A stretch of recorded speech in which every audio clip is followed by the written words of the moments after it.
everyone. Thanks for joining us. My name is Molly Brown and I'm with Cornell Cooperative Extension. I'm a 4-H youth educator, and today we are going to learn how to grow, starting from the basics, and we're going to do lots and lots of different kinds of videos to start you from the beginning to the end to going into the ground of gardening. I'm really excited. This is my sidekick here, Griffith. Say hi to everyone. Hi. Hi, everybody. He's going to be helping me plant today. It's a really great activity to be doing with your kids. It teaches them so many fun things, like where our food comes from, what it takes to grow food, and the looks on their faces when they first see the seeds sprout is so exciting, and it makes for a really fun activity to do with your kids. And you're providing for your own food. If only we could figure out how to plant toilet paper. Speaking of which, I have a joke for you, buddy. You want to hear it? How come the potatoes couldn't get along? Because there wasn't any rain.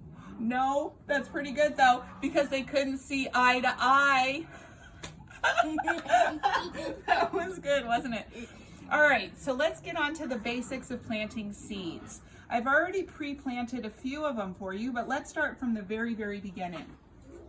Right here, I have some potting mix, and I ended up boiling some water and pouring it into my potting mix because you want your soil to be pre-moistened. That helps your seeds germinate quicker.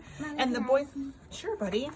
And the seeds being the boiling water will help get rid of gnat eggs and any other kind of funguses. So the boiling water will kill everything. I did make the soil a little bit wetter than I had wanted to, but that's okay. So I ended up and filled everything up with boiling water and pre-planted a few of our things. What we're going to be working on is the Seeds to Supper curriculum. So everything that we're planting here could potentially go with my sidekick, Kate, who's going to be doing videos teaching us what the difference between planting hydroponic and using grow lights. So this should be really exciting if you're trying to figure out which way you want to learn how to start gardening and which way works best for you. So today we're going to be doing grow light gardening. And we're going to plant in these different trays. The reason I like these trays is because you can bottom water the trays. When you get your little seedlings started, you don't want to plant or pour water on the top of them because it could kill them. So it's really nice. All of these pieces come out of the tray and they just sit down in it, and then you would pour the water when you're all finished to about this high, let it soak for about 30 minutes, and then pour the rest of the water out. What you don't want is your soil to be soaking wet. You also don't want it to be dry. So why don't you get started? What we've done here is I've got our peas. My son loves to eat peas off the vine. So what we've done here is we've got some peas, and I poked a hole in every single one. Go ahead and start planting those, Griffith. Okay.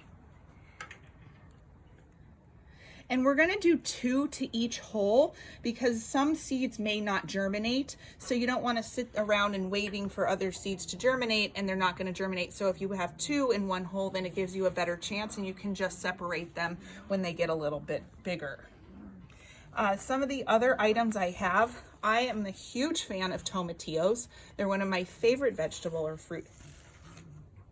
I'm not sure.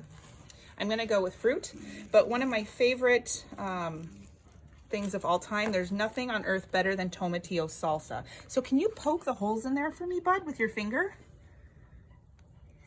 Good work. And I'll just do a few seeds in each hole. Great work. Now it looks like you did an amazing job of covering up or of planting your seeds. Seeds will also last a couple years if you leave them in a Ziploc bag. So whatever you don't use, put in a Ziploc bag and try to keep them for next year. Saves you some money. So see how I'm covering the seeds up? You don't want to smush them down. Why don't you go ahead and start doing some of those, bud? There we go. I would be planting your seeds about 1/4 of an inch down. You don't want to plant them all the way at the bottom, and you don't want to plant them all the way at the top. There we go.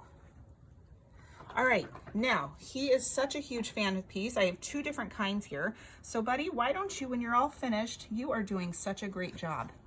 Go ahead and poke some holes in these 6 and we can plant some of these snap peas. Here. Okay.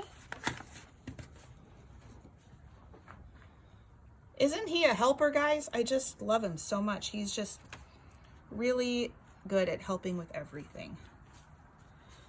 All right, bud, here's your peas right here. Why don't you pour them in your hand? There you go. And I'll come over here and work on some of these.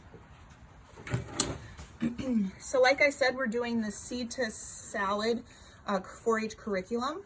So of course that involves lettuce. Now, a different method that I'm a big fan of is called the overseeding method.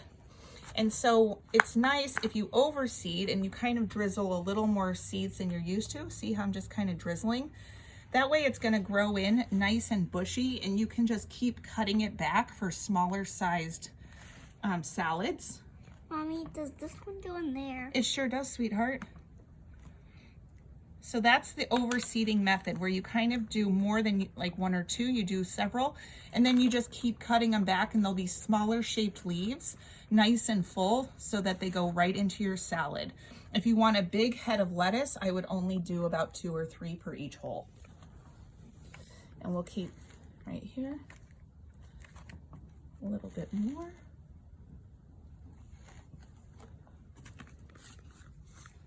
My husband is a big fan of keeping lettuce on the deck, and so that way we can just cut off a few pieces throughout the summer and just eat them on a sandwich or do anything. He just likes to eat the lettuce by itself. He's a big fan. You're doing great, sweetheart. Did you get them all planted?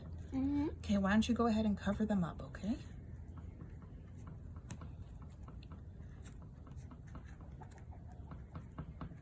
All right, and then I think we only have one more left, and that is our summer squash. Now these plants, you're gonna wanna make sure you're keeping in mind how big your space is. In the next episode, yes, sweetie. May I please have a napkin? Oh, as soon as we're done, okay? Part of gardening is getting your fingers dirty, okay? Oh. Like, that's Grandpa.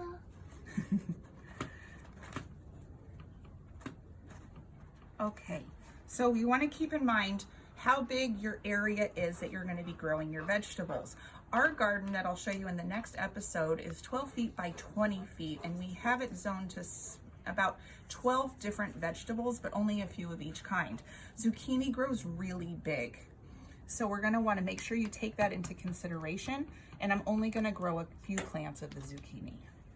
Here, bud, do you want to put those in? Mm-hmm. And again, I would do 2 in each hole, okay? Okay. And while he's finishing that up, I'm going to talk about the grow lights.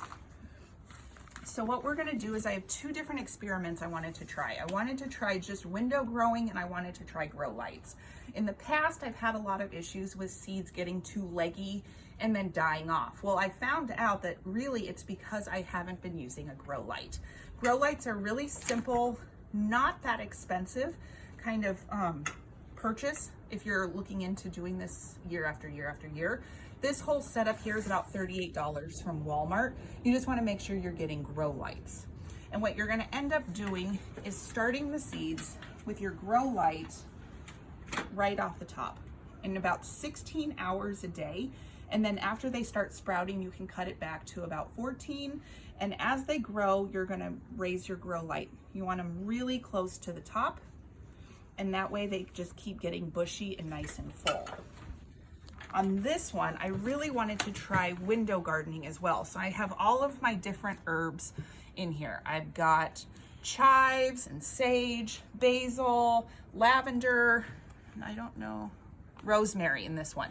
These ones I'm going to put by the window, and that'll be fun to experiment with you guys and see how they're growing and what the difference is.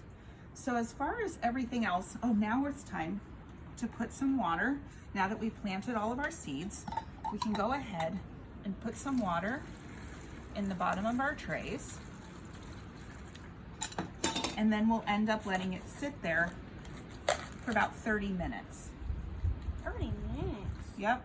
And then we want to pour all of the water out that we haven't soaked up, because if they're too wet, your roots will start to rot, or, you know, something along those lines, and you won't get any growth.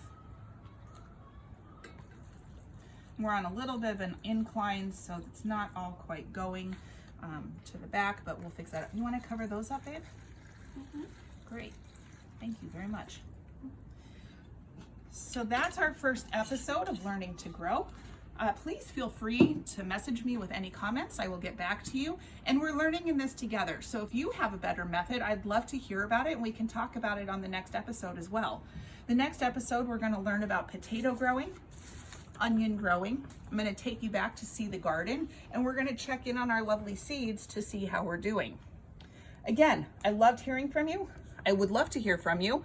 I hope you enjoyed, and we'll look into growing things together. Thanks so much. On the next episode. Bye, guys.